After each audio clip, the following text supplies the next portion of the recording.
Okay, so today's session is going to be on enterprise-wide risk assessment, and then as usual, to please mute your microphones when not speaking and have your mobile phone handy. Use the group chat if you wish to comment and ask questions, and raise hands so that we can yourself. There's still going to be the parking lot. And I have actually so far not received any feedback or any questions in the parking lot. So do feel free to, because this is actually our fourth session, and there are 3 more to go. So if there are any specific areas that you want to be addressed during the webinar, please put your input into the parking lot, and then just have fun, and there will be participation certificate. And our usual which is the burning question parking lot, which I'm gonna put here.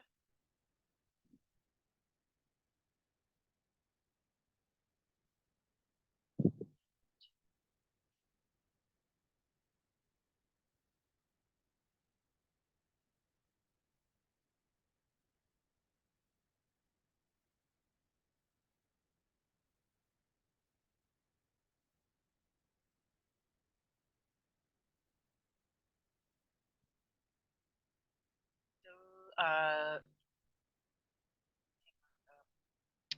think I just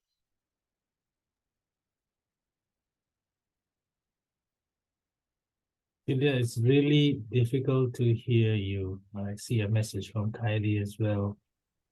She can't hear you.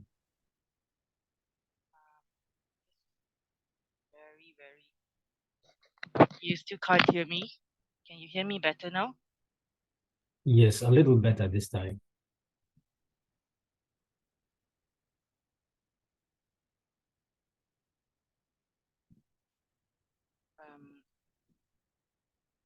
Okay, so right, so this is the parking lot that I have shared on the link on the chat. And right, so today our session is on enterprise-wide risk assessment. We've gone through the first module, which was on correspondent banking. Then we talk about fundamentals of customer due diligence, the second module, and the third one was on sanction. And today we talk about enterprise-wide risk assessment. Okay, not sure.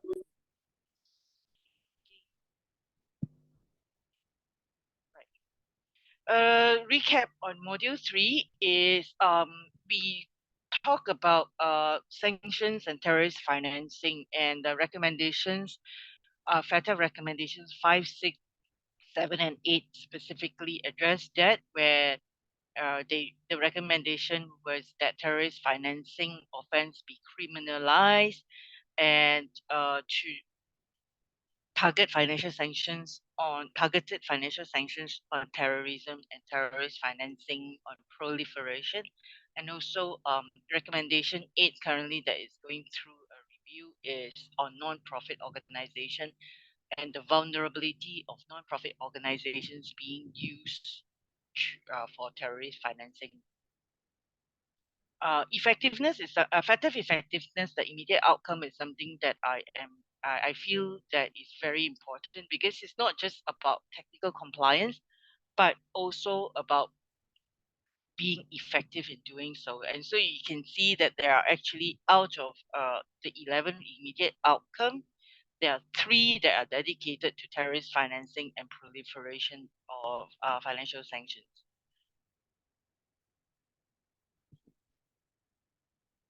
And just also to have a recollection of the high-risk jurisdictions that are subject to call for action, which is the blacklist. We have the North Korea, Iran, and Myanmar currently as of February of 2024. So terrorist financing the source of funds can come from both criminal and non-criminal activities, and it's extremely difficult to detect. And so an area that even for countries that do not think that they have any terrorism risk would also need to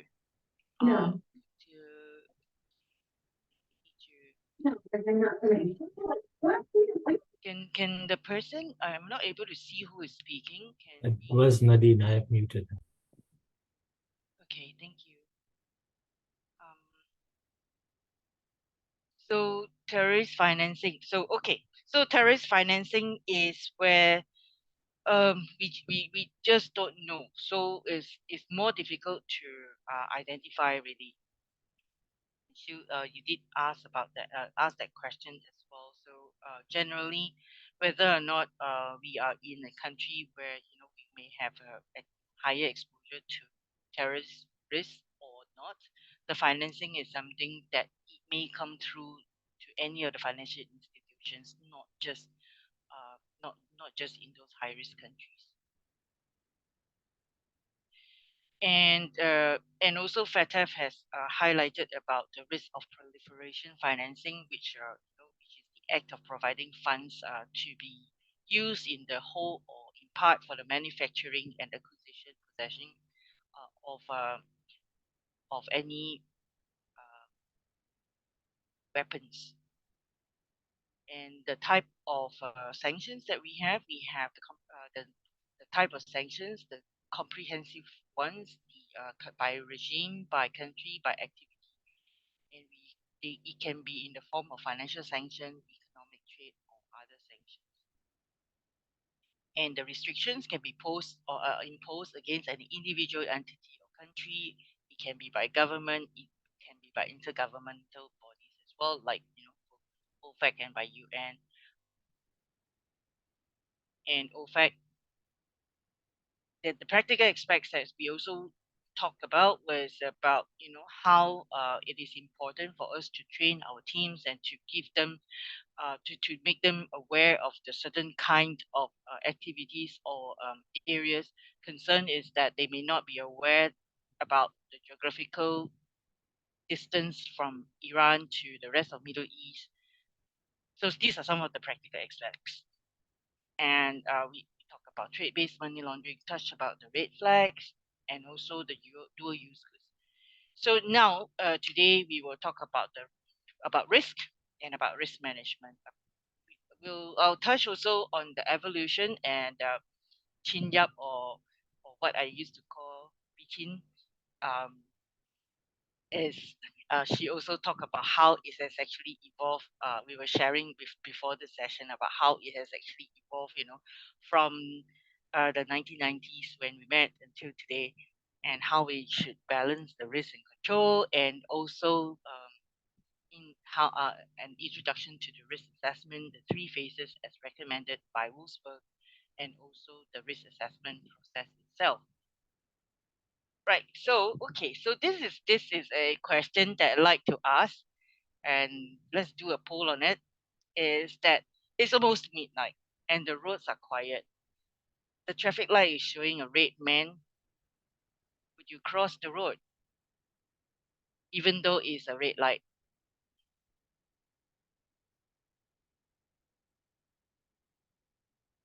I'll post the link on the chat if anyone is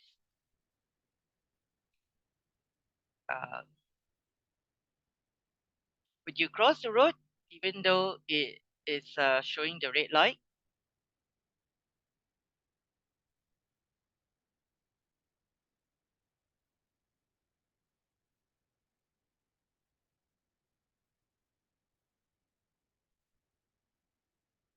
Oh, we have a 50-50 right now.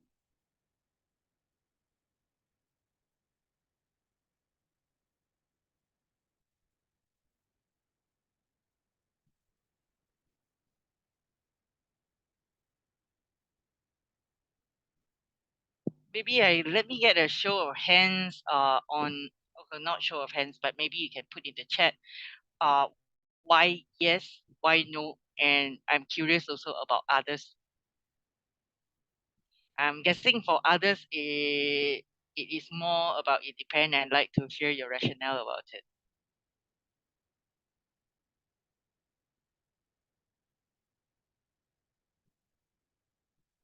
We only have 6 so far who have put in their answers. Any others?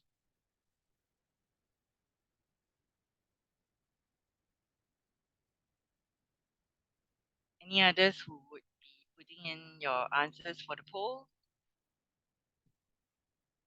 Yeah, Rohan says yes. Would you cross the road? Yes. And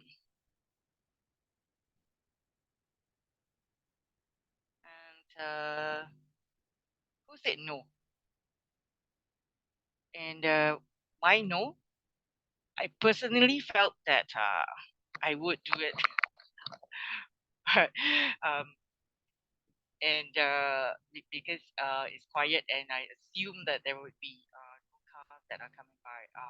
Last week we spoke about a bit about the risk management, and that is the traffic light is, if green means the risk of being hit by a car is actually lower as compared to if you're crossing during when the traffic light is amber or red.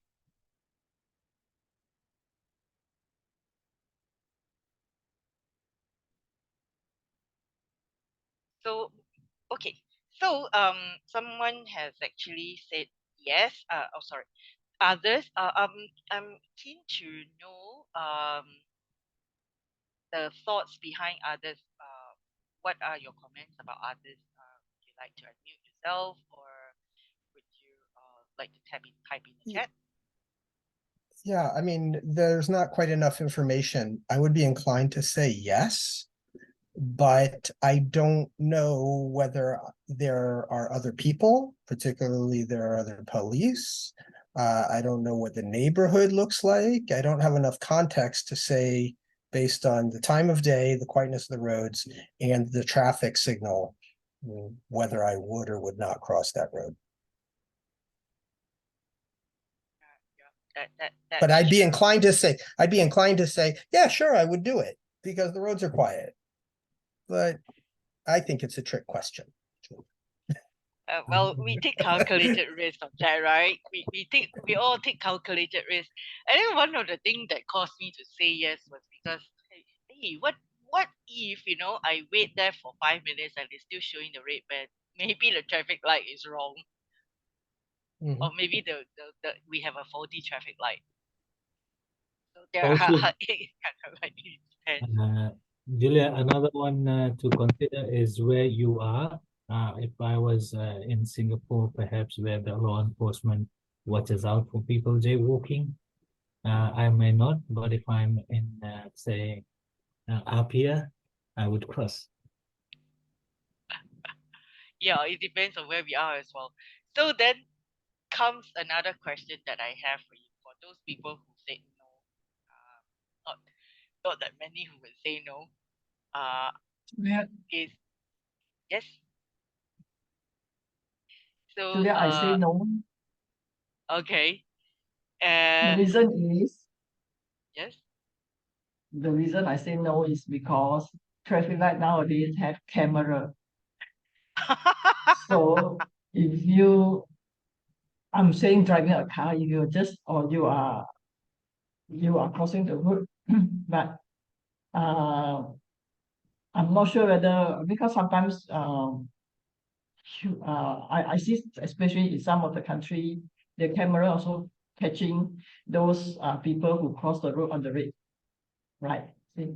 So I'm not sure because I look at the technology we have basically, and actually it depends on what is your risk appetite. If you want to take the risk to cross the road, or you don't want to take the risk of crossing the road.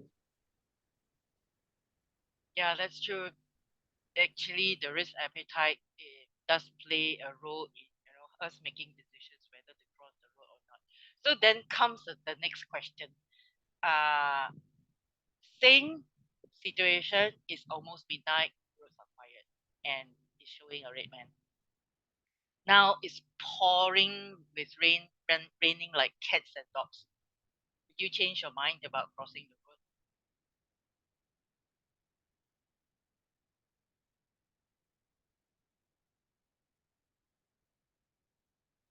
Well, so this is for us to think about as well, lah. Whether or not we will actually be crossing the road, if we are pressed in that kind of situation, it's pouring rain and all. I think, I mean, in the first place, when it's quiet, I would be very inclined to cross the road already without actually considering whether or not that it is raining. But if it rains, I'm doubly sure I'm crossing the road.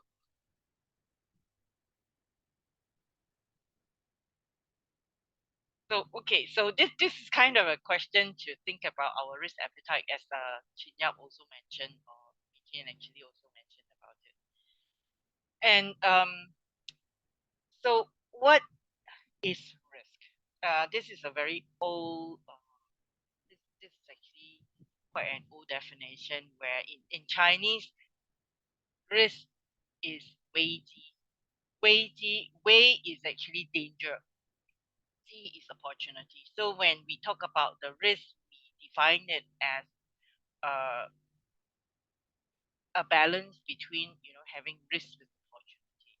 It's quite interesting that how it's written in Chinese, that risk is not just talking about the danger of it, but talking about the opportunity part as well. So and of course, risk management is about managing risk, and balancing it out. So evolution of risk management. I think during those good old days, I like to talk about the good old days when risk management it lied in the responsibility of audit, and then it moved towards having greater management awareness in the 90s, and then there was a change in the audit culture, the cultural revolution. I think when audit became more of a governance, auditing the governance of it, and then after that, rather than the audit became rather than to be the one managing the risk, is actually auditing the effectiveness of the risk management. And then there is a recognition that risk management should be a decision making tool, and that's when the introduction of the concept of risk appetite came in. So probably that happened in the 90s or so, becoming a decision making tool. And then over time we talk about, with the decision making tool, then there is a better planning, risk consideration. It led to better decision making, hopefully. And again, there's a revolution of audit, and then with the help of that, to have better corporate governance. And the factors that are demanding more robust risk management, we are looking at now the change in the global pace. It's getting even faster as we speak, with technology, with innovation, and there's greater openness in terms of the economy and the markets, and cross-border transactions, innovation, and a lot of changes, skill set change, resource constraint, and um, we were also having a discussion, or more like a chat earlier, about how the regulators are actually not even able to run as fast as innovation, and the laws are coming in later. I mean, behind the innovation, and is I mean, one thing that I think is very noticeable now is, especially in the crypto or the virtual asset industry, where the regulators are continue to play catch up, regulating this, what we term as the new technology, new payment methods. It's all coming up now. Regulations are starting to come now, and then as innovation continues to run faster. And with innovation running faster, it's not just about the regulators running after, and banks and compliance professionals are also playing catch up, and hopefully, we will come we will go faster and be at par eventually with the innovation in the criminal side of things.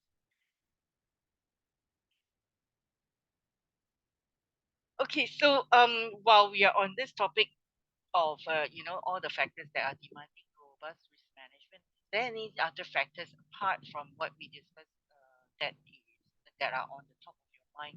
What are the areas or the factors that are contributing to us having to have a more robust risk management? I think on that, we talk about the global pace of change. I mean, very general. Anything in particular that came to mind about why we need to be um, more active in and proactive in managing risk? Any factors?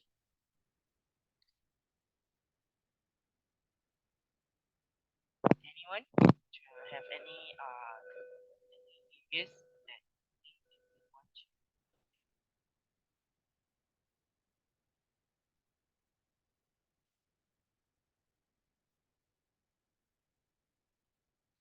And what do you think, Chin Yup?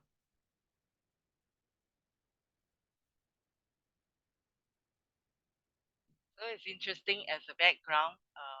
Chin Yup and I, we met in the 90s when we were both counterparts in some government body, and it's quite interesting that our paths are crossing again today after what, coming to 30 years now. So I'm gonna keep targeting you between. Julia, I think other factors that top of I can do demanding for robust risk management because of the not only from the regulatory side of from the bank, but because of the company, right, especially the setup of company, they require the corporate governance culture, and also the culture also the requirement by those companies, you need to be set up this company, you need to show to the register of company that you have robust risk management. And I think increase in number of financial crimes and that demand robust risk management and robust risk management. And then also you can see that over times, I believe previously we have risk management and compliance together. Then they say, oh, risk management and compliance should be split. But I think maybe moving forward, you will see that it will combine, but may not call combined risk management. I don't think it will have a new name come up. Just like we are saying that when we look at KYC, now they change the name as customer life journey. Now, this has changed, but I think the whole principle is, first thing is you cannot have a set of rules or what to manage risk management. You need to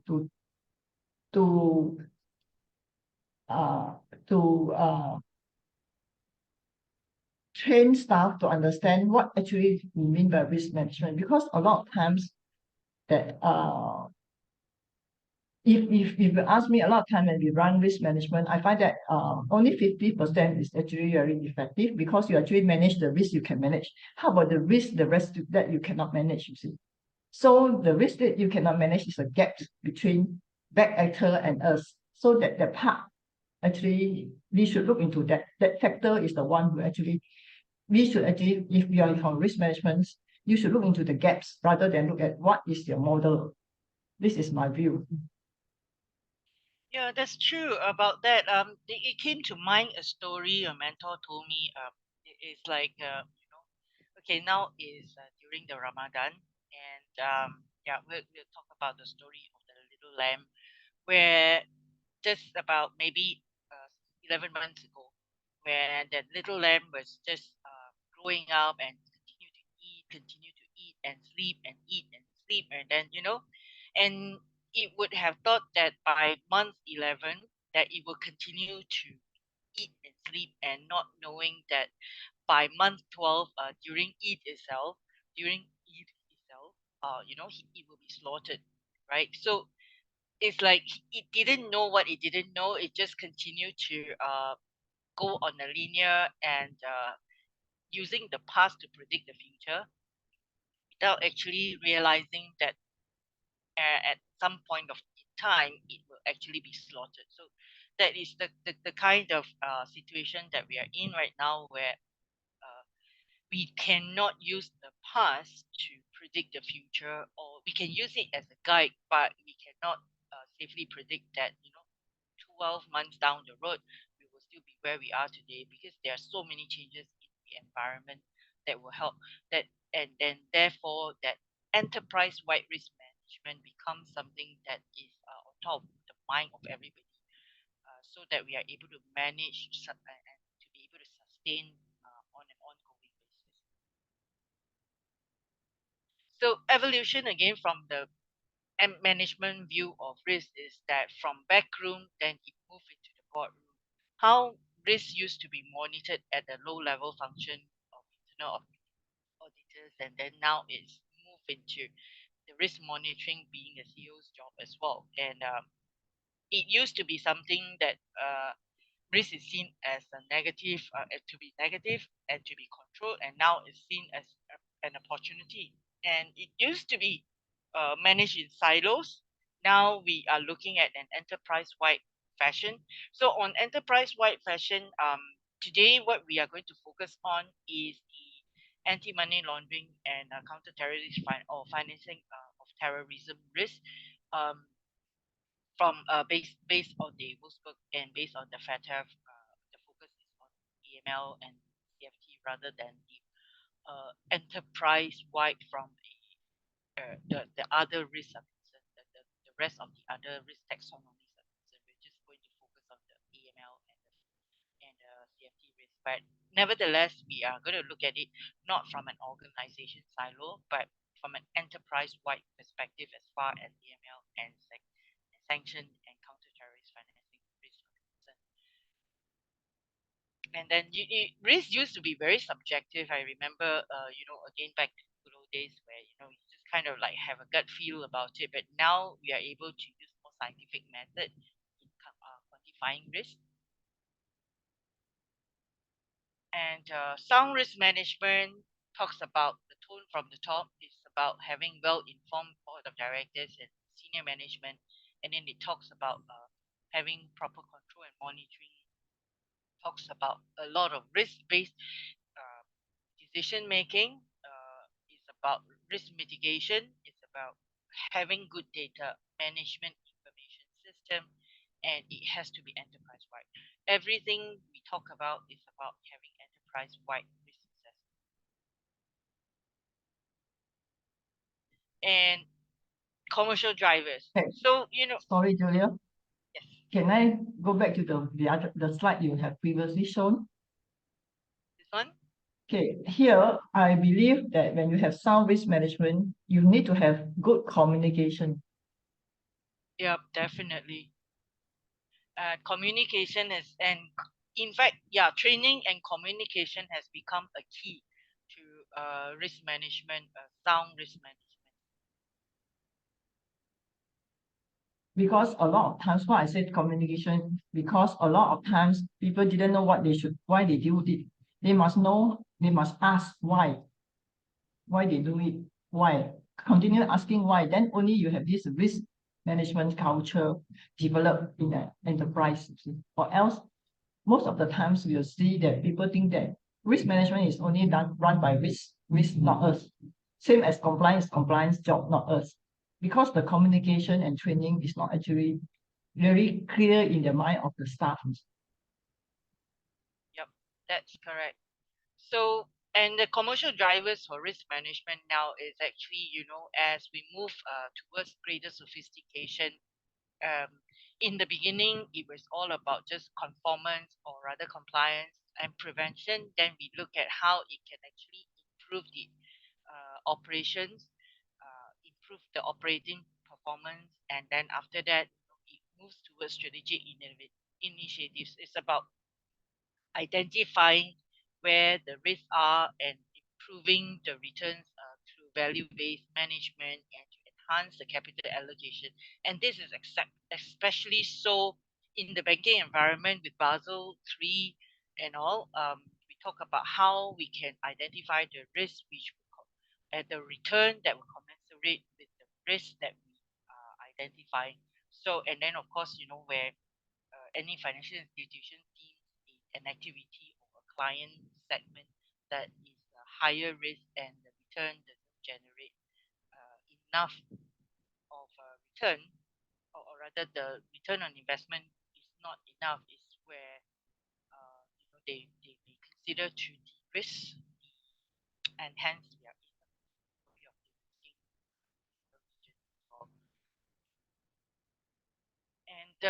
so risk and control is where we need to strike a balance, higher value and the approach to risk. When they are ignorant, when people are ignorant about risk, it's like the little lamb. It got exposed, and then because it didn't know about the risk, and so it got destroyed. And then if we are too obsessed with risk controls, and this happens when people are looking at it not from the perspective of managing it, but rather everything is I just don't want to do it because it's too risky. So and that's where and then the operations of the controls are stifling value creation. That's where we are not able to generate value. So we have to be able to find that sweet spot. We have to be able to find an optimal way of managing it to bring value. And then also managing risk means that when we know a risk is higher, we allocate more resource to it, more expertise to it to manage the risk while we continue to generate value and return on the investment. So meanwhile, I thought that it's also just recently, last week, in fact, this is in Fiji. Some Chinese businessman, which was identified to be a trusted advocate for the Chinese interest in the Pacific, the Austrac has highlighted that this person could potentially be a senior organized crime leader. So far, he has not been charged with any crime, and so we see this as now organized crime is something that is an issue across the entire world, and it's something that we will have to collectively we're going to work together to battle this crime and to mitigate all the risks in there. So and I think over time we will see more concern. We will see more and more of these organized crime concern playing a part, especially after COVID. Xiu, you would like to add something? Probably a question, Julia, instead. Yep. In terms of the incident or the reporting here, this is a media reporting, and this is Australian Information Law Enforcement and Intelligence suspect or suspicion. Wouldn't the authorities in Fiji be required to undertake their own due diligence, collect the necessary information before they get to charging, rather than charging based on suspicion from another jurisdiction? Well, I think that this is where possibly the authorities across all the countries are involved in it. This is like the case in Singapore. There were a few of the authorities, even London, even UK as well. Scotland Yard was involved. Austrac was involved before all these activities were actually, these people were arrested. And I believe in this case, given that this was reported by a credible source, they have sufficient information to be able to call the person out. Otherwise, that they can be used for libel. And I believe the Fijian government involved has already been involved as well. I can't say for sure, but I believe that would be the case. Otherwise, this news that comes into the public is this is pretty serious allegation here. They did say that they did qualify that the person has not been charged for any crime. So as far as that is concerned, means that you're innocent until proven guilty. Julia, sorry to interrupt, but your voice fades in and out, and I did not get your response. I hope others on the call heard you. Okay. Where did you lose me? Okay. So anyway, I'll try to speak louder. Is that all these activities, there will be a lot of intergovernmental agencies being involved, cross-border as well. So and I believe that the Fijian government or the authorities are also involved in part of it. And given that this report has come from a credible source, which is from the organized crime report itself.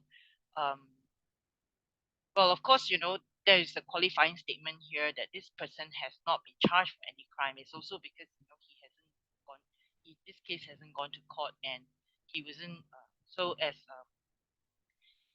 in this case, we would say that what they are saying is that he is not guilty until proven in court. But I believe they would have sufficient of evidence to be able to put to court already. Okay. Thanks.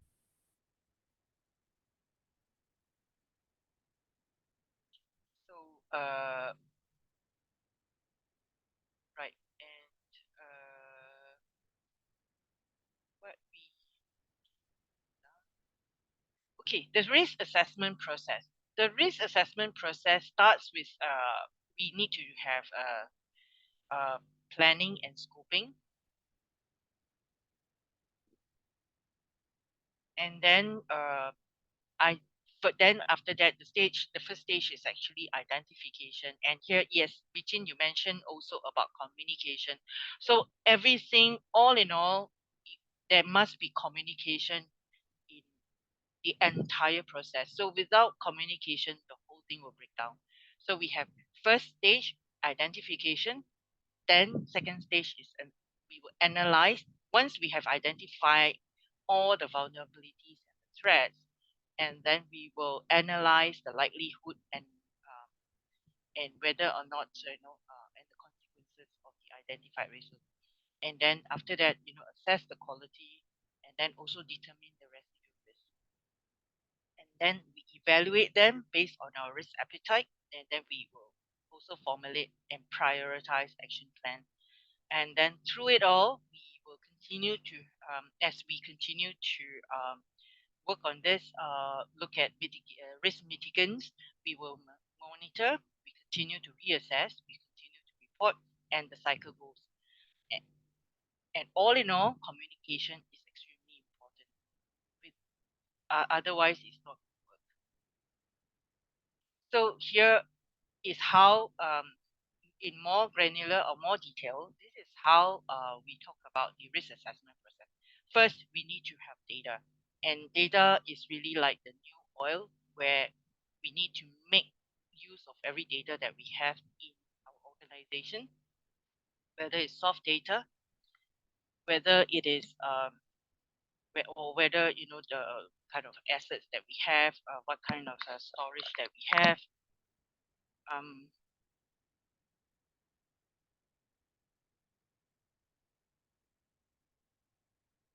I hope that this is better. I am not sure what is happening with my system today. On my voice is very soft. And we have then we identify the threats. Only with the data that we have, we are able to identify the threat.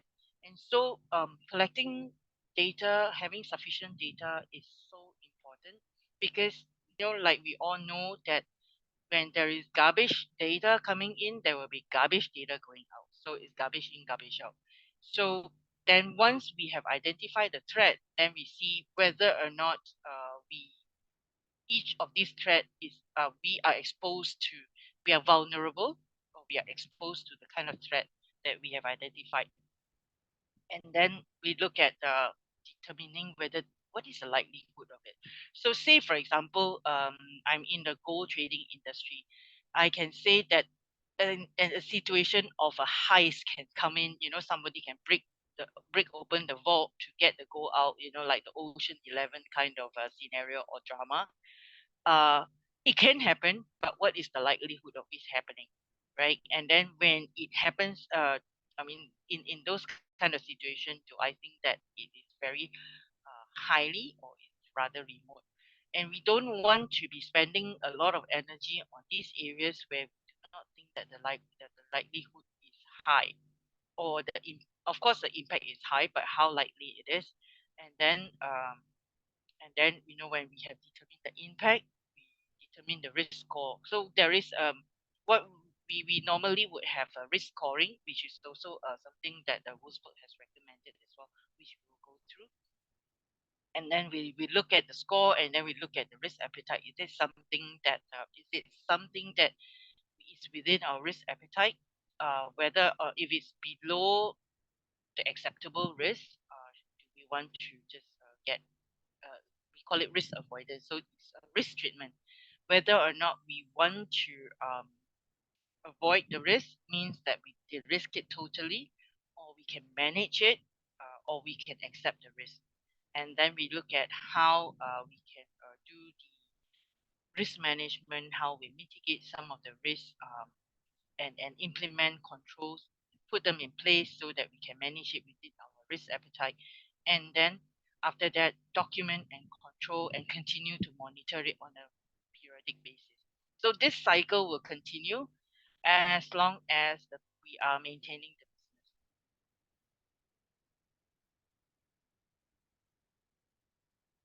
I hope that my voice is better.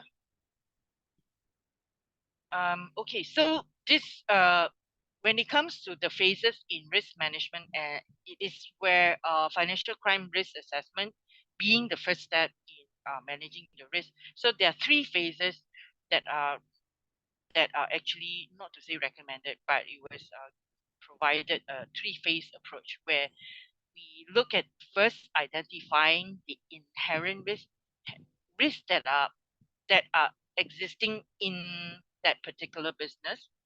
Then after that, we look into our internal control assessment, and then we look at the residual risk. So that's how the phases are broken into. So this is what is in the frequently asked question of Wolfsburg on the risk assessment. We identify the inherent risk. So in the inherent risk, we look at in the last webinar we talked about, we discussed the module 2. We discussed the customer due diligence, where we also look at it. This is very similar, where we look at the client risk, the kind of product, the jurisdiction or geographical jurisdiction, the channels, and any other factors. And then that's on the identifying the inherent risk part. And then we assess the control effectiveness. And in the control effectiveness, we look at the governance, we look at the policies and procedures, how robust they are. And I recall there was a concern that was raised in the survey that the policies and procedures are written, but how effective are they? Whether people are actually abiding by the policies and procedures as they has been documented. And that is where the risk assessment and control effectiveness testing comes in. And then we look at the customer due diligence or the KYC and any other risk assessment that is required. And then control effectiveness also relies a lot on management information, or the amount of data, the quality of data that we collect. The record keeping and retention is important. There is also an emphasis on EML unit here, refers to also the second line of defense. There is also the control effectiveness on investigation and suspicious activity investigation and reporting. Then the monitoring and control, training, and independent testing. And then after that, when all these control effectiveness have been assessed, is when we will go to the last part, which is whatever that is still remaining, the risks that are remaining after the controls have been put in. And the residual risk is where we go back to any of the actions. Strategic actions means that typically is a longer term. Tactical is what we can do today to prevent the leak. It's just like when a tank is leaking, a water tank is leaking. What are we doing in that moment to plug the gap? And then after that, we look at a longer term solution. Is it something that we need to do? We need to fix. How do we need to fix the tank, or are we going to place the tank, that will be a more strategic action.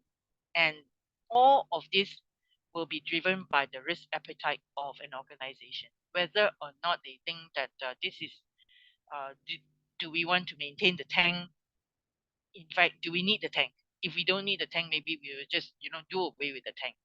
So if they need a tank, then they will just plug it tactical, and then they will find a longer term solution to fix it.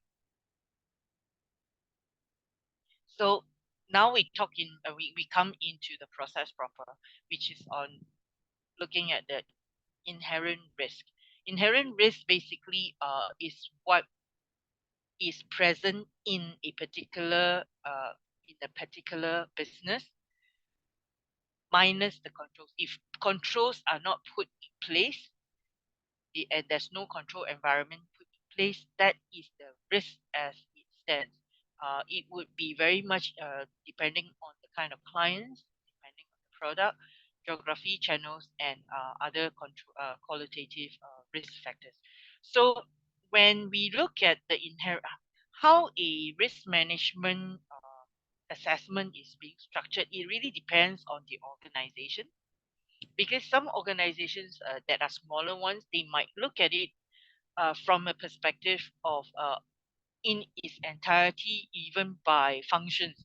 They may actually call out all the functions and say, finance, what is your inherent risk? What are the risks that you see in your environment? So these are some of this is what we typically say as more siloed process, where you look at the departments by department. So now the more advanced approach is looking from a risk taxonomy. Risk taxonomy means that it is the types of risk that we have identified. Say, for example, the credit risk, money laundering risk. So they go by the types of risk, so or liquidity risk, and so on and so forth. So all these are being managed by types, and when these are managed by type, is where then all the departments that are impacted by this particular risk are identified, and they come together to see how they can solve it, and or rather mitigate it. So this is the more holistic view or enterprise view. So, and in the case of anti-money laundering or money laundering risk and financing of terrorist risk is concerned, typically what we do is that we go on a product level, especially when we are in a financial institutions. We will look at it from a product level and say, okay, say for example, we are offering savings account. And then when we are offering a savings account as a product, then we look at the kind of customers the kind of customers that we are offering this product to, and then the kind of jurisdiction that we're offering to. How are we offering it, which is the channel, whether or not it's online, or whether or not it is face to face through the banking hall, any other qualitative risk factors that we look at. So that is usually how it is being set up. Enterprise wide, it would be by risk taxonomy, and then now when we drill into a specific area, the risk taxonomy here we are referring to is AML, or money laundering, sanctions, and bribery and corruption risk. Then we would typically look at it from the product perspective. I mean, carve it out by product and then look at the risk by product. That is the usual practice that I'm seeing in the recent times. So even like, for example, a product offered which is correspondent banking. So that as a product, then we look at the kind of clients, we look at within the correspondent banking umbrella itself, what products are being offered. Could it be FX, foreign exchange? Could it be trade? Could it be nostril virtual account? And so on and so forth.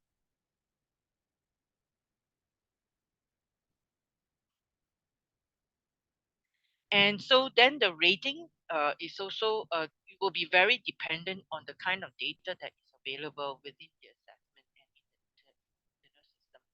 So usually, if the more data that we have, the more comfort we have that the decisions we make would be correct.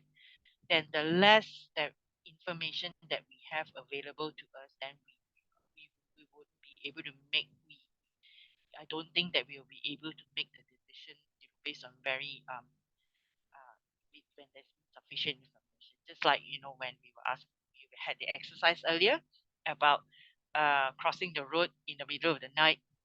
There was still, as David also mentioned, there is insufficient information for me to make that decision. But that's why some people may say yes, some people may say no. Some people would say, okay, I need to get more information before I can make the decision. So it's just the same situation here is where when we look at a particular situation is, do we have enough data? If we do not have enough data, do we want to get more data, or do we want to make the decision based on the knowledge that we have at that point in time?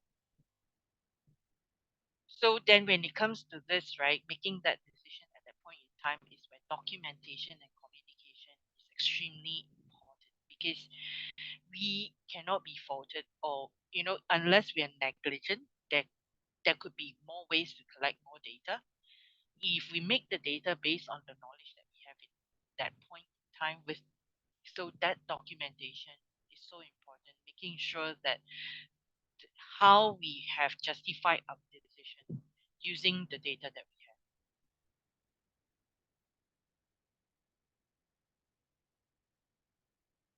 So in some organizations, it could be just low, medium, high, or some of them may have a broader range of very low to very high. So it really depends on an organization, or some of them are even on a scale of scoring. So each organization would have a different mechanism or methodology to identify to rate it high, medium, low, or it could be in a form of scoring. Yeah.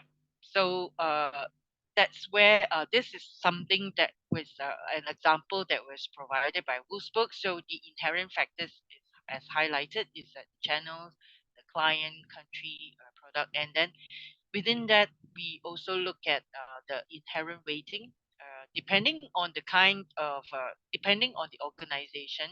For financial institutions or banks, some of the example given by Wolfsburg is as follow. And this is something that also when we are doing customer due diligence, the risk assessment for customer due diligence, when whether in the categorizing a customer, whether or not they are high, medium, or low risk, also follows a very similar methodology.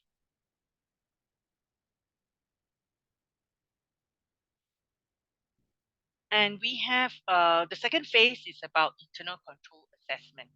So before I move into internal control assessment, perhaps if there is any, maybe we'll take a 5-minute break. And if anyone would have any questions or and would like to discuss any particular area further, we can do that. 5 minutes. So my time now is 8:02. We'll come back at 8:07. In the meantime, feel free to ask questions.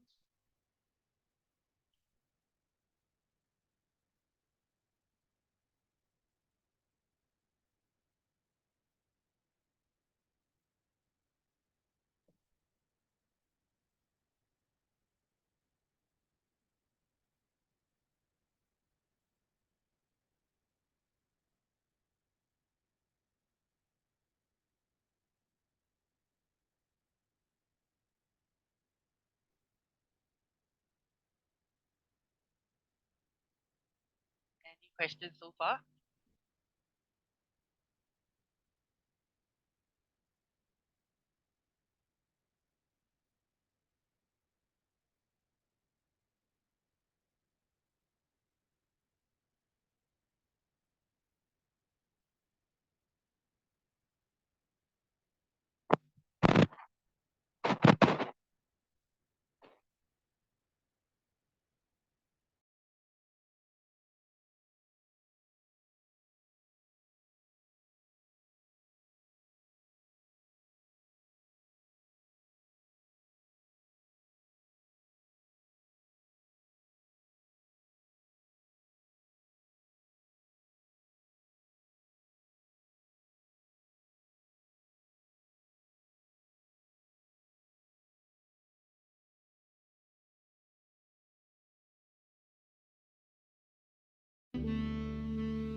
Right, welcome back. Welcome back.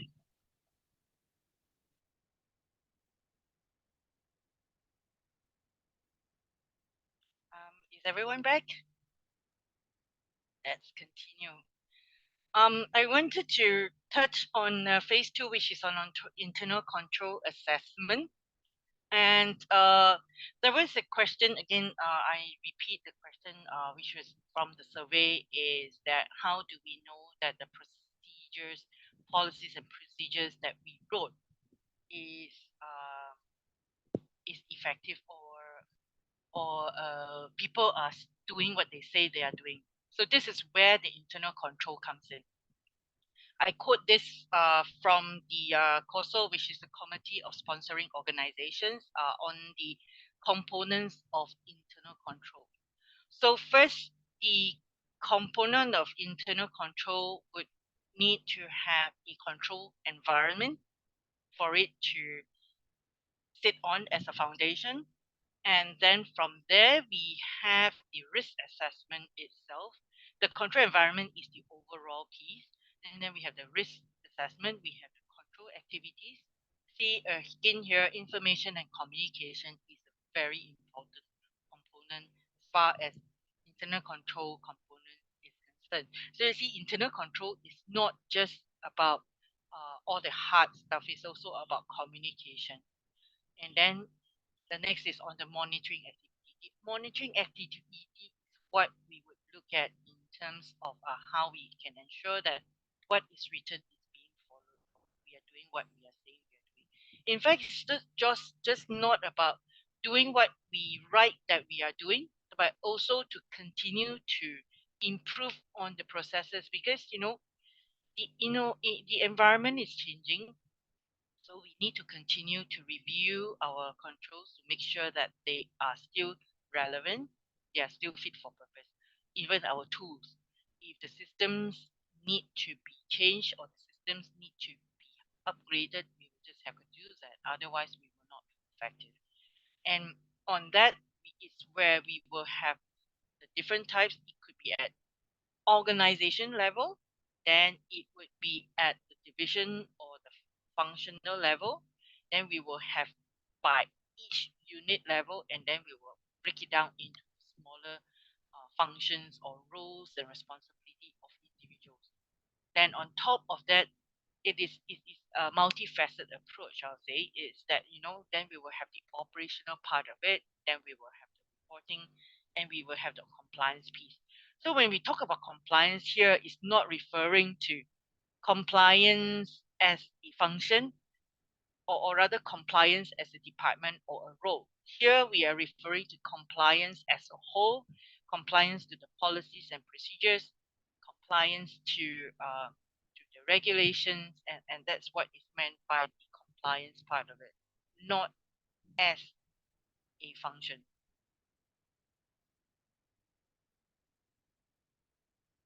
So again, so as our focus is actually on AML control, so internal control assessment in phase 2 would refer to how assessing the controls across the various activities. We start with the corporate governance, the management oversight, and accountability. In many jurisdictions now in UK, they call it the senior manager regime. In Singapore, we have the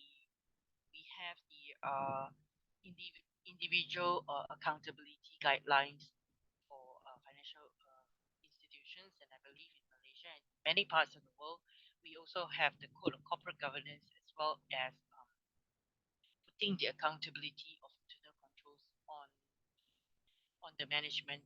And in US, thanks to Enron, there is also the Sarbanes-Oxley Act that came about that also put a lot more emphasis into internal control functions and requiring the directors as well as the senior management to sign off on the internal controls of the organization that is listed on the US Stock Exchange, and any of the other regulated bodies in the US that they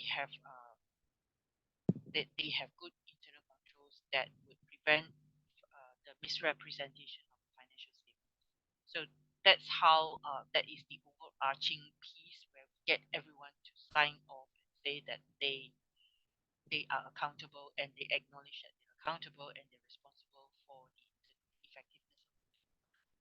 Then comes the part where we have the policies and procedures. So tone from the top, then it drives down the policies and procedures.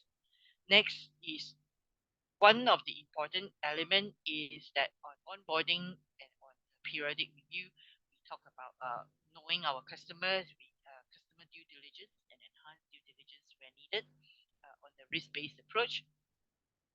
Then management information and reporting, that is important because that's how we are able to identify the kind of a very good example of the from here is where we would be able to indicate have the key risk indicators, the key performance indicators, how many customers were onboarded, how many were rated high, medium, or low risk or standard risk, so that kind of management reporting. And then comes the monitoring and control. So within the 3 lines of defense, you will have the control testing within the first line itself as well to check that check the quality of the customer due diligence process. And then when we talk about customer due diligence, we also would include the name screening, also include the transaction screening, and also the transaction monitoring. So the transaction monitoring will be our next module. So here we just talk about in whole, customer due diligence will cover the entire process or the various parts of it. And then if there is any suspicious transaction or activity being detected, then we will need to do investigation and then the filing and the reporting to the law enforcement agencies. And again, look at this being training being one of the internal control activity as well. Because without training, then we would not be of all our team members, they will not be able to be effective in their work. Then comes independent testing. So independent testing oversight, it would be on first line, we will have our own control testing, and then after that, there would be the assurance testing that can come from either the risk function or the second line of defense, and also from compliance. And most of the time, when it comes and on top of that, we would have the internal audit as well. And internal audit, and if there are any instances where the regulators have come into audit, so these are some of the reports that we will want to look at as well. And then there will be the risk, record keeping element of it. Some countries have a minimum retention period of 5 years. It ranges all the way to 7 and to 14. It really depends on the jurisdiction, and the tax regime may ask for a longer retention period, and so on and so forth. So the retention period also falls under the internal control assessment. When we assess the internal control on that retention period, we would also need to look at how easy it is for us to be able to extract the data when it is required. So say, for example, in the past, we would have microfiche being produced for some of the old record, because we cannot be keeping all of them in a warehouse, which is also a fire hazard. So they were all translated into a microfiche, and then after that, over time, then you have all the magnetic tapes, and there needs to be proper safekeeping of these assets and these tools, so that to ensure that they are not moldy, and when we need them, we are able to extract the data from them. So that itself is a part of internal control as well. So far, so good. Any questions? Right. So again, so from phase 1, we look at the control weighting, and in phase 2, there is also the weights that is recommended, or examples of it, I would say, depending again on which function or which product we are in. So some of them with the inherent risk factor that we have already done the weighting, and then each area being assigned a score, and then a risk score. Then now we have a look at the control weighting as well. So typically, KYC, customer due diligence, will be assigned the highest rating, and then the rest of these others will have their own rating. Right, as you can see, it's most of the time customer due diligence, KYC, and monitoring and control will be assigned the highest risk rating, because this is where the activity happens. The rest of it would be to guide the activities and to test it, but the operational aspects of KYC would carry the highest rating.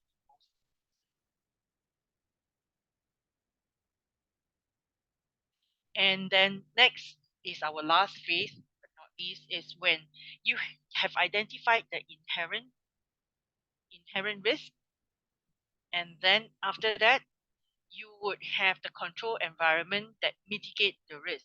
So after all the controls that you have put in place, what is the leftover risk that you have?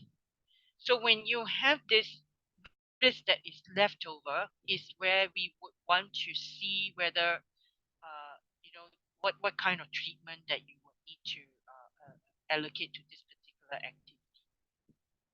So all the risk that comes in, and then you have the controls, and then you have whatever that is left over.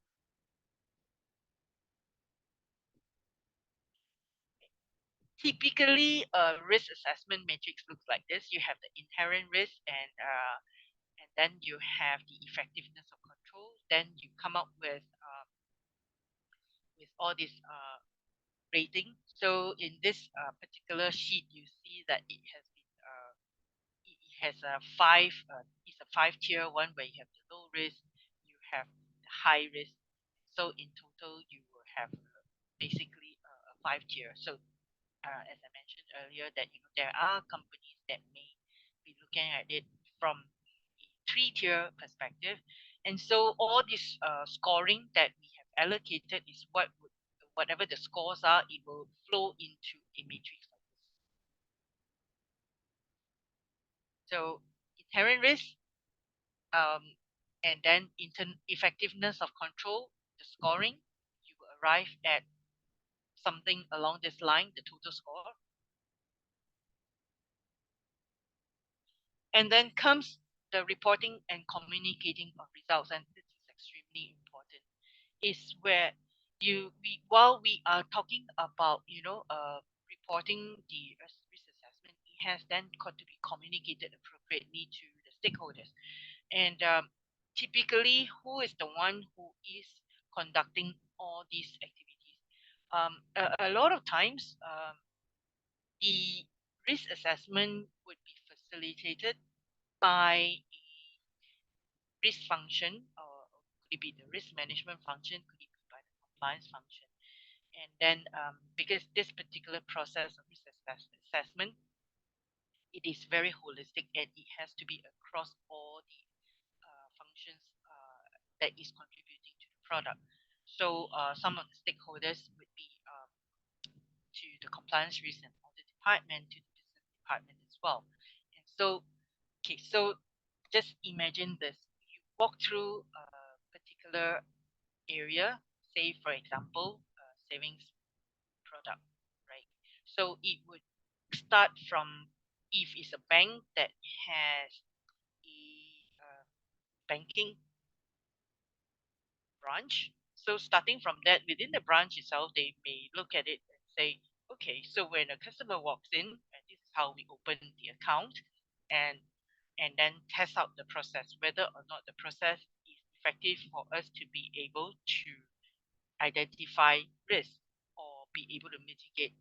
Are there any other new concerns that have come in? Say, for example, in recent times, we are seeing a trend of fake IDs, fraudulent documents that have been submitted when they want to open an account. And so when you look at that, is then the bank branch will see what are we going to do, how do we train our teams to be able to identify those fraudulent documents. Or for example, in a case of, yeah, it's still same savings account, and you are seeing now that there is a trend of manipulating. So when you see a trend that is happening in the market about with money muling, is then so these people have they use their IDs, open the account, and then what happens to it? There have been I recall someone actually mentioned to me that they work in a bank branch and they noticed that there were people who come in to open a bank account, and the bank officer observed that when the moment when they walk out from the bank branch, they handed over their passbook to a person that was standing at the side of the door.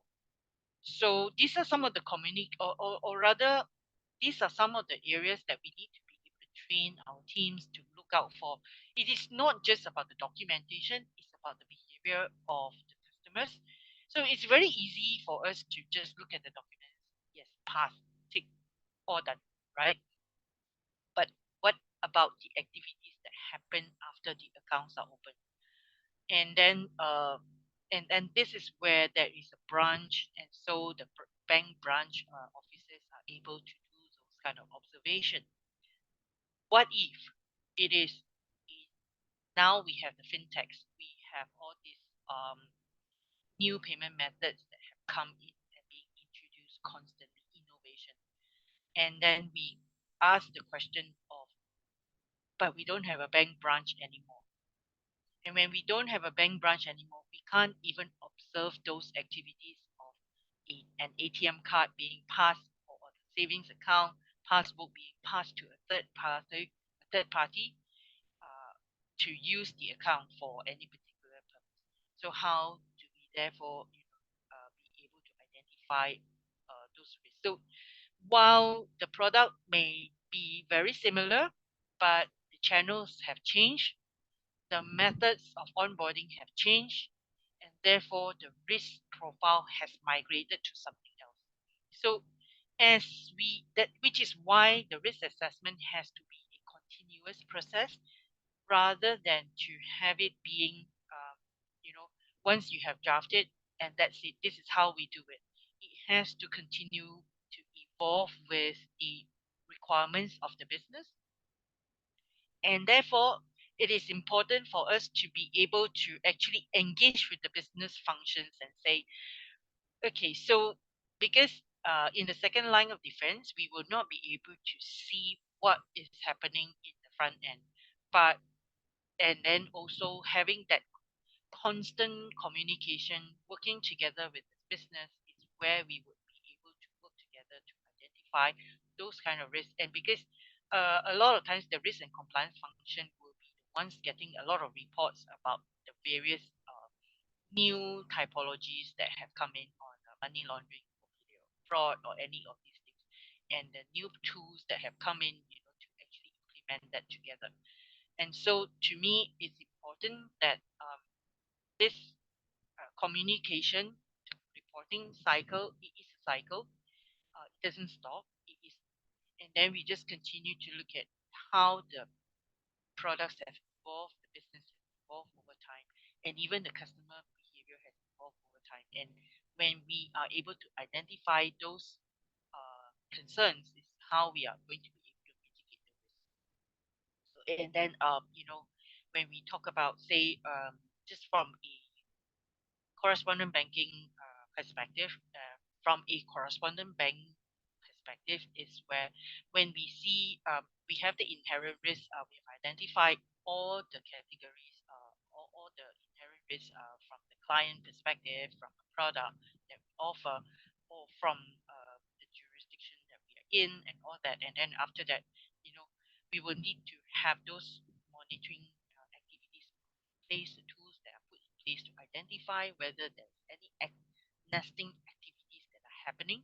So nesting activities is where this particular respondent has financial institutions that they are acting for, basically they're acting as a correspondent to another financial institution that is that has that are serving their customers in accessing the international financial ecosystem. So so whether there are any nesting activities, there are any other areas of concern that we need to be looking out for. So that's where the identifying the risk and also be able to identify the controls that we put in place, and then continue to identify whether any of the controls need to be enhanced. Yes, so Chin Yap asked this question, should we include IT department as part of the stakeholder in currently cyber risk is one of the biggest concern. Indeed, this is a very interesting question, yeah, because IT department also it really depends on the financial institutions or the organization, because in some organizations, the IT department is very much on IT support, and they have a different set of technology function that is the IT department is actually a very, very broad statement, because there would be those that are actually involved in building the tech product, especially in the fintech environment. And a lot of times I did notice that the people, the engineers that are building the product, they are not so familiar with security. And for sure, they are ones, they are part of the stakeholder that should also be involved in the process as far as cyber risk is concerned. And the challenge with money laundering and all this is that now there is a convergence of cyber risk with money laundering as well as fraud. All these are now coming together, rather than we can no longer look at this risk in silos. So that is extremely important, that we are engaging with the tech department as well. And so even with, as I mentioned, with the tech department, it could be the various, it could be a particular tech department, it could be different functions within what we would call the tech department. So IT has now grown into a huge industry. I hope that helps. Yes, for sure. Tech needs to be one of the stakeholders. So, and then it really depends also on the risk taxonomy we're looking at.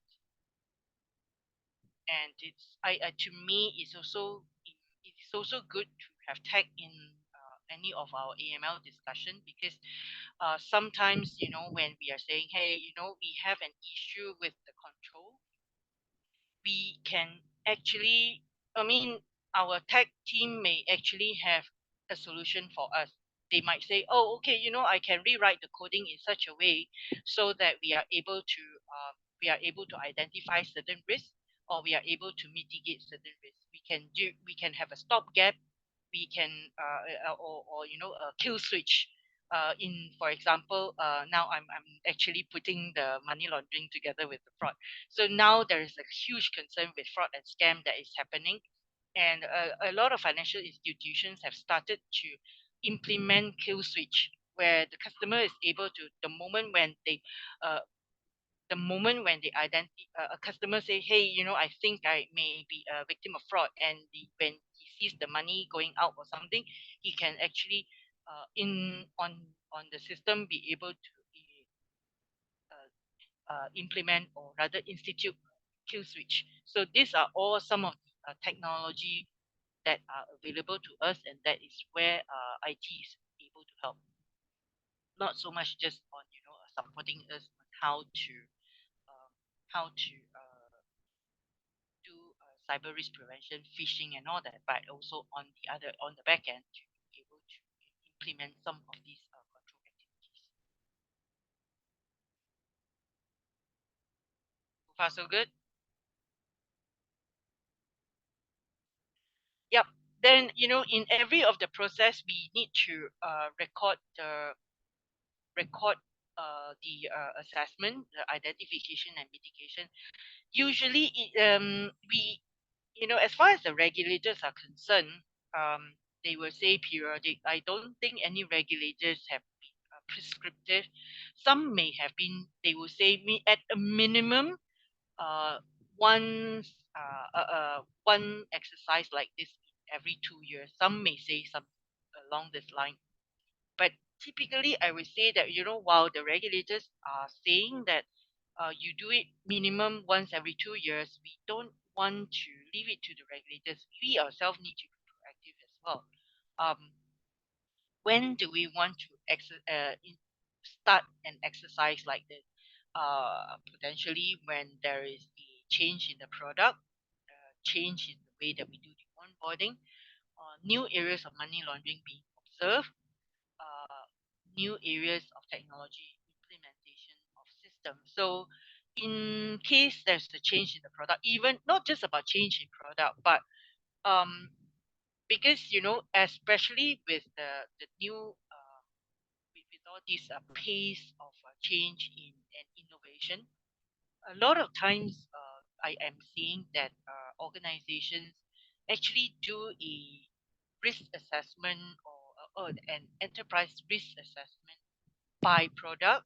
Is where, okay, so say I have a new product that is being introduced into the market, and when I have a new product being introduced into the market, uh, a group of them come together and assess how is it impacting the entire ecosystem, the entire organization. How do we change our operations? How do we ensure that our teams are trained, not just for that particular product, but the way that how this product is actually impacting the whole environment. And maybe some of them may not have that kind of the huge impact. You say there is just going to be a slight tweak in say, for example, a different tiered savings account, but as far as the way of customer onboarding is still the same. uh, but whether or not this changing in the tiering of interest for saving account, would that attract different ways of money laundering? No.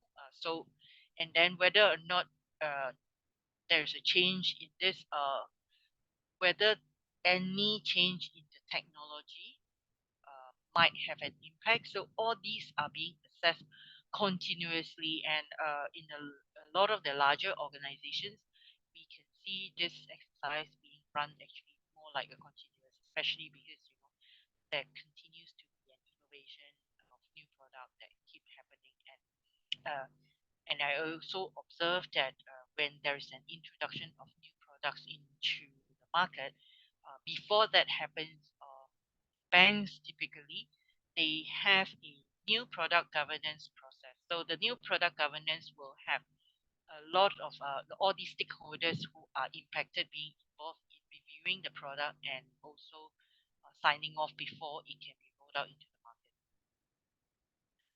Yes.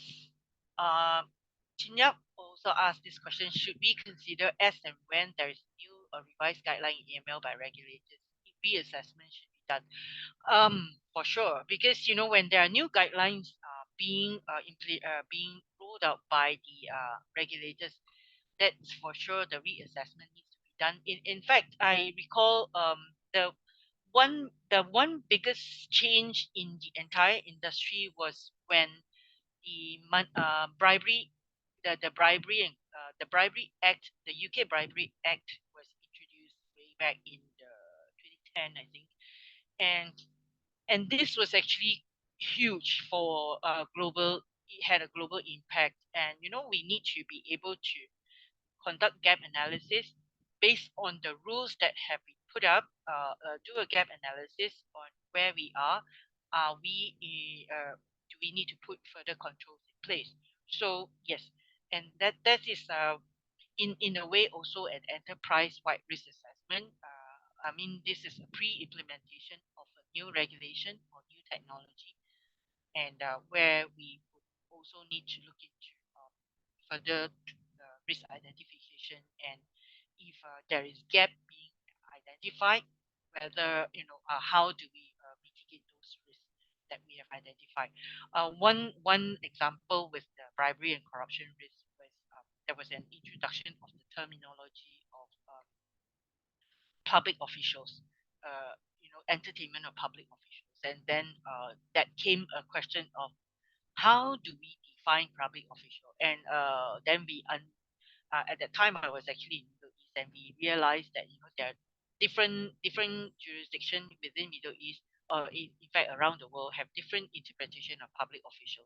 And then came when the question came was when we put together a set of policies and procedures to guide our teams on how to identify whether a person is considered a public official. And then also the other thing is about facilitation payment, another new concept. Facilitation payment in many parts of the world is something which is commonly practiced, but this is an area which is a no-no as far as the bribery act is concerned. And we identified, the practices were there. Then, therefore, what do we do? How do we train the team? How to ensure that this doesn't happen? We cannot do this anymore. The changes in the practice have to change as well.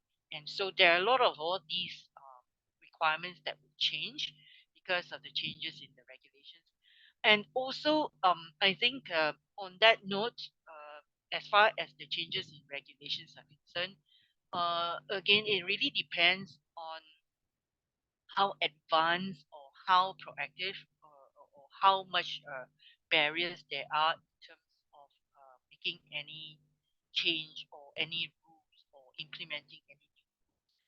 Say, for example, the Hong Kong, the HKMA has just recently issued a consultation paper on the sharing of financial intelligence information, and then they gathered a lot of all these. They gathered a lot of feedback from the industry on. I think it's not so much about people not wanting it, but how to implement it. So, and then from our perspective, before a regulation come in, especially when there are new payment methods involved, for example, virtual asset service providers and all that, an organization, especially a financial institution, a bank, we need to relook at how we can actually when there are new products and there are new industries that have been introduced, how do we therefore do something that we within our control to ensure that money laundering is prevented, fraud is prevented, rather than to wait for the regulators to come in. Because sometimes when the regulators come in, it's probably too late, as far as fraud and scam happening. So all these have got to be taken into consideration, being proactive in, especially when we are in a very innovative environment. And that also is the case where how as compliance professionals, myself, I constantly work with our technology team because there is just so much to learn, and now with artificial intelligence being introduced, is also working with some of the experts in the artificial intelligence segment to understand the impact on artificial intelligence on us fighting fraud and scam.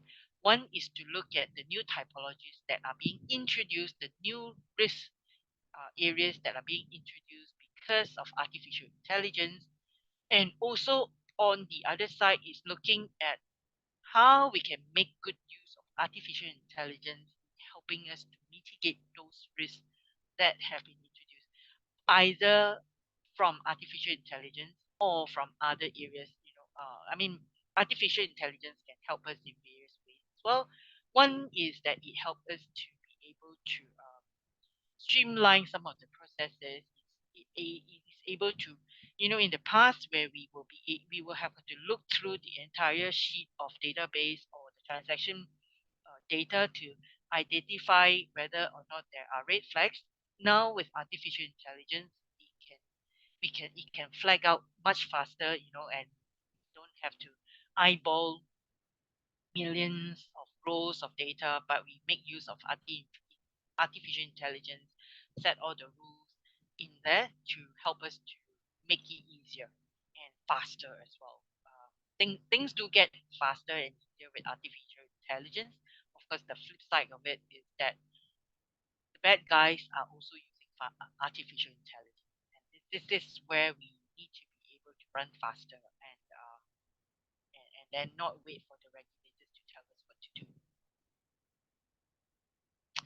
And then clear and accurate management information system is for decision making is important. Now, the senior management and board is not able to see whatever that is in the operation side, but from the key risk indicators, they will be able to assess whether a business is at risk or whether there are any other concerns that is highlighted. And so typically a risk committee will sit only every quarterly. And so on the operational side of things, these are things that we monitor and then we report on a periodic basis to the board or to the senior management. So maybe I pause here for now and invite if there's anyone has any questions or comments.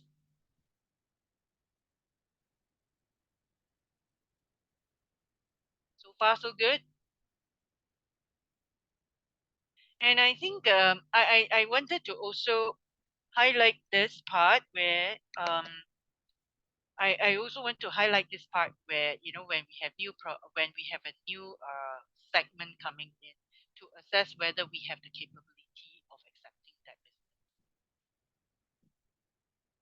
Yep, Chin Yap mentions that when we look at the control from AI, it will be good if we also take into account the risk that can be created by AI. That's correct. It can be our friend or it can be our foe. So we need to also learn and progress with time as well to learn more about what artificial intelligence is about.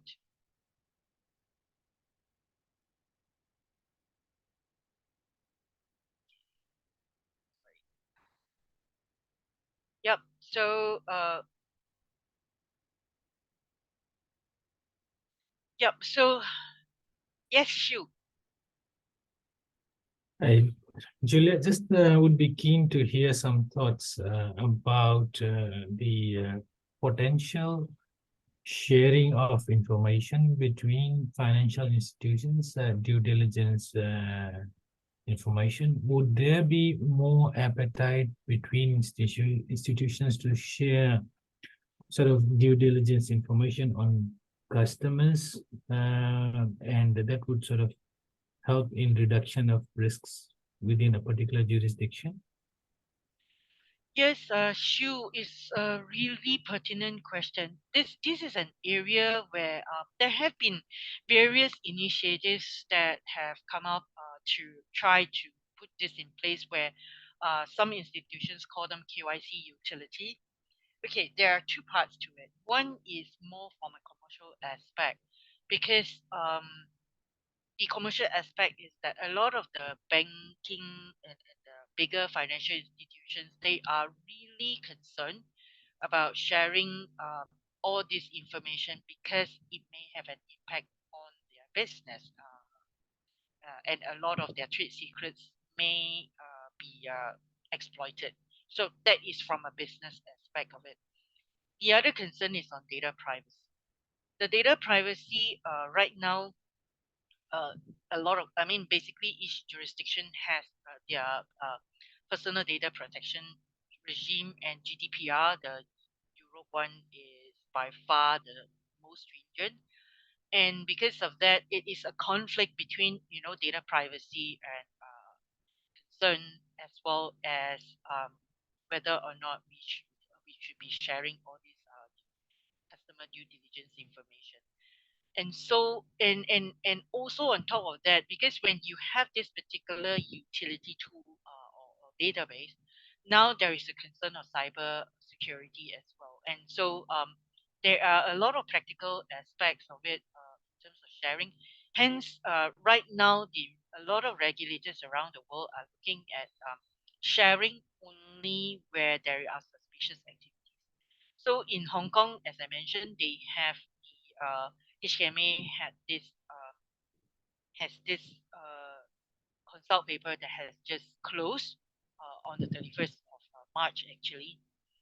In the case of Singapore, the MAS has just announced the Cosmic, which is also a sharing of intelligence platform. But at the moment, this is only for six local banks, or I mean, locally incorporated banks in Singapore, or licensed banks in Singapore, Standard Chartered, HSBC being two of them, with together with the other four big banks in Singapore. And so the intelligence has intelligence sharing where there are suspicious activities. This has been rolled out, and there has been a lot of questions, so requests from fintechs and all the other licensed financial institutions whether they could be part of this exercise. And actually, I have been part of. I've also been one of the parties requesting for it. And the challenge was that because as far as all these financial institutions are concerned, there are big ones and there are small ones. There's still some concern how robust our systems are and our cyber hygiene is, that if we are opening up the intelligence sharing, how is that going to impact the the the efficacy of the law enforcement agencies in closing out all the investigations, especially when there is a high risk of data leakage as well, or even abuse. The more people have it, the more easily it is going to be abused. I mean, that is the challenge of it. So it's trying to balance the two things, and yeah. So it continues to be a challenge as well currently, and what we are seeing happening, all is not lost though. What we are seeing happening right now is there are a lot of projects that are currently social projects, actually, that are currently being introduced, which is sitting on blockchain, where the blockchain, as people would say, is that it is more robust in terms of data protection. It's in terms of immutability, and there are a lot of good use cases as far as blockchain is concerned. So maybe in time we would be able to see some progress of sharing of all this customer due diligence on blockchain. um, it's still going to be quite a journey, I feel, because the blockchain, the data or the documents that are being held, they can't be on the chain. It will have still got to be stored in an archive, or in the cloud, or in the folder, and there are still going to be concern of data privacy, or cyber security issues that we need to address. Um, and I definitely see a lot of activities in this area, in particular on the blockchain side, where all these new technologists, I call them, trying to find find ways to get all these user digitize the identities, and then putting them in a place where it is secure and is easily accessible. So, and of course, this will be it is something that it has to be run from one jurisdiction to another, because while the expected output that we want is relatively the same across all countries. You want to have the full legal name, you want to have the address, contact details, and all that. The mode of input into all these tools are different. So, for example, in Singapore, we have the SingPass, which is a digital identity. So it's quite easy because it's digitized. But in some jurisdiction, these are not. They are in a card form. And in some jurisdiction, there may still be a lot of the population that are undocumented. So how do we get all these people, the data in, and get them documented? So that's still an ongoing process. It is going to be, well, I mean, from what I see is that we will progress, and it will take time, but yeah, definitely, I'm definitely seeing some light at the end of the tunnel. I hope that answers the question. Thanks, Julia. That's something that has a potential to help the sector save a lot of due diligence costs is through sharing of information. But when you address privacy concerns, then I guess customer consent would be a priority. And if customers consent to sharing information, then that shouldn't be a problem. But that, as I previously said, is definitely something to look forward to and work on. Thank you. Julia, if I can add to three queries. Yes, sure. Okay, actually, if you look at it, I don't think the sharing of information is open to everything on the customer information. If I will refer to Mas yesterday, the announcement they made is only restricted to suspicious transaction. Sharing of information, because I believe this is a correct way, because currently, if you look at the bad actor, they are not run by themselves nowadays because with the advancement in technology, you can see it's a change. They run in the chain. So if regulator just restrict to their own country, you can't see the funds, how the money will move out. Same as new account, it may not be only in your country. The last beneficiary ownership may be in the other country. So that is why you need to open up on this suspicious transaction or the red flag. So if you look at it, it's not actually sharing the customer information in totality from the day onboarding at the end. So I believe this is a correct way, because if regulator didn't do that, the institution currently, if you ask me, most of the transaction monitoring by institution is, I just look at myself, monitor it at myself, but they look up or they just look by themselves. After that finish, that is not their problem, unless they are doing correspondent banking. So what I think is a correct way if we can share the information in terms of suspicious transaction or red flag, so that the banks will see, will this customer actually also come to my institution doing the same thing, or this is the customer that we need to be alert of. So it's not actually disclosing all the information about the customer, which actually is like stealing you actually take away the customer from bank A to bank B. I don't think the regulator have the intention to do that. And if you look at it, every country, they do have their secrecy information inside the app. So the regulator will know what they do. So we don't actually need to worry so much. Yeah, that's where MAS also came out with a clarification that only suspicious transactions will be shared on the Cosmic, which is the platform. And then of course this is very much in country at the moment, and it is not across border. But having said that, there is Interpol, and so say for example the $3 billion heist or money laundering raid that happened last year, it was actually a very concerted effort between countries.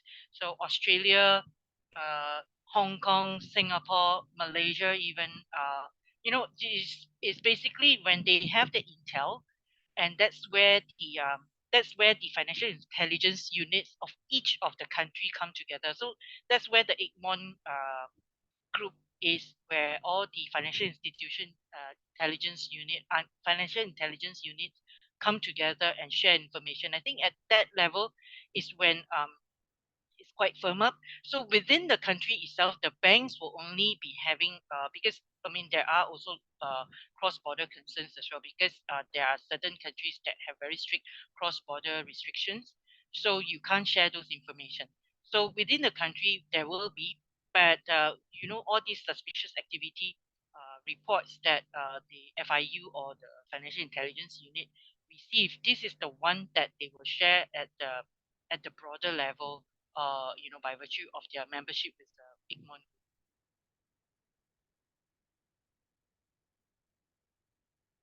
Yeah, so so generally there are all these practical considerations. How robust our methodology is, it really depends on the people, the processes, and also the size of the organizations, because there's some of them that may be looking at it from different perspectives. The methodology will also be driven by our risk tolerance and our risk appetite.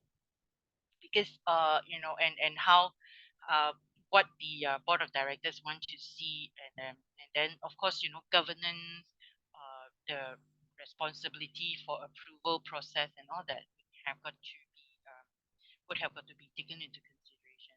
As I mentioned, you know, when it's a smaller organization like where I came from, a fintech, everything is done within by the 4 people, and because the entire team only had about 50 people, we can get everyone, all the function heads to come together, sit at the table. But when you have a larger organization that has 200,000 people across the world, then it becomes a more difficult process, and it becomes you know, it could be driven by function, and it could be driven at the country level. It really depends. uh, Typically it will be driven by function or by business, and then after that flow into the country, because the business area is where business is the risk owner, and then after that, you know, they will need to look by country in terms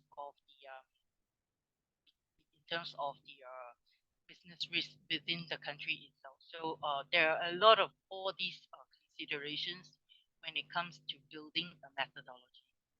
um, and then of course, you know, we need to involve the functional business area. So functional business areas, it becomes more interesting, especially where in the in the banking world, we have the by segment, which is your commercial banking, your retail banking, your institutional banking. So this will be the business area. And then you will also need to look at it from the product perspective.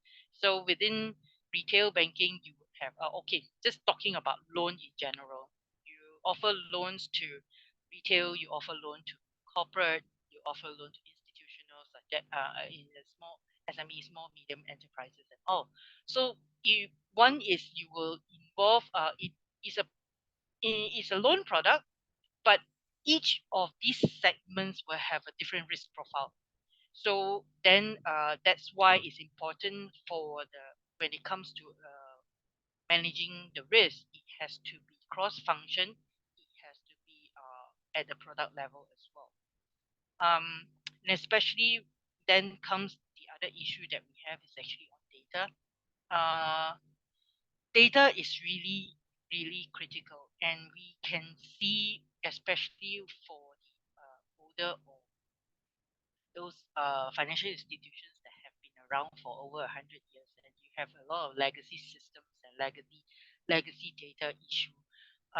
You know, in the good old days of where the systems were not joined up between one bank to another, it is just maybe as recent as 10 years ago.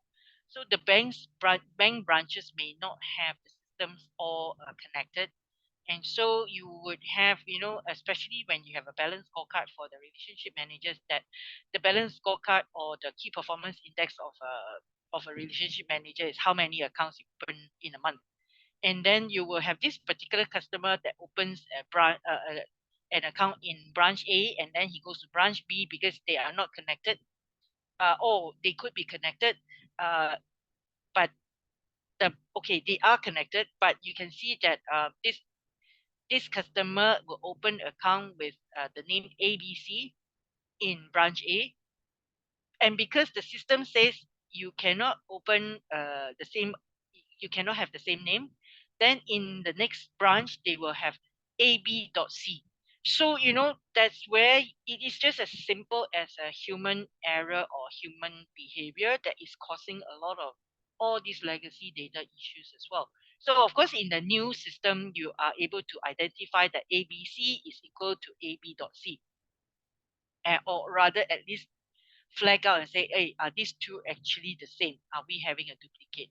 But in the past, you don't have this kind of functionality. So that's where I think this is actually artificial intelligence in a very how do I say, in the most nascent way of artificial intelligence, to at least be able to identify whether ABC is equal to AB.C.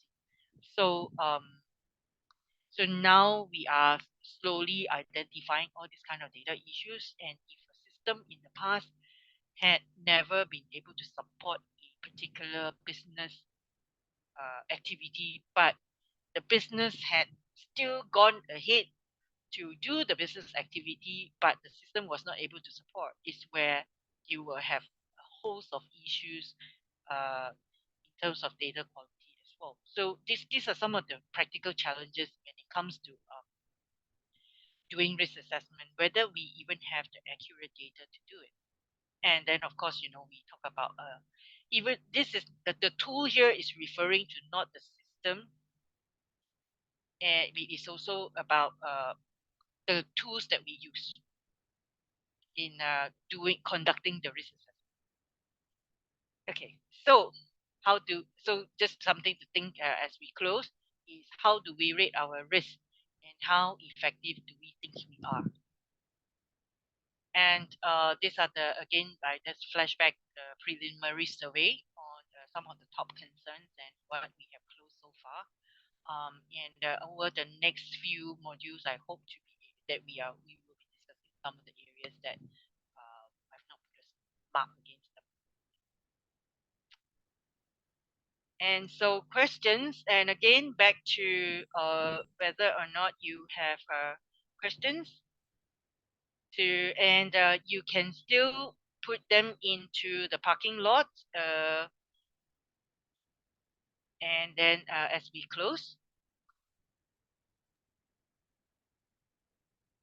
And with that, these are the resources. I'll be sharing the slides so you would be able to actually look at them. And thank you very much. Thank you. Thank you, Julia, again for another excellent session. We understand that at times the connection was challenging. We hope that EI has recorded it appropriately. If not, we could do a rerun of this session, perhaps in due course, in case there's interest from colleagues to have another rerun if they have not been able to capture all the information that you shared, and you shared a lot, which would be very useful for everyone. Thank you again to everyone for participating in the session. And Chinyev, I enjoy your interventions. They're very helpful. Thank you too. Okay.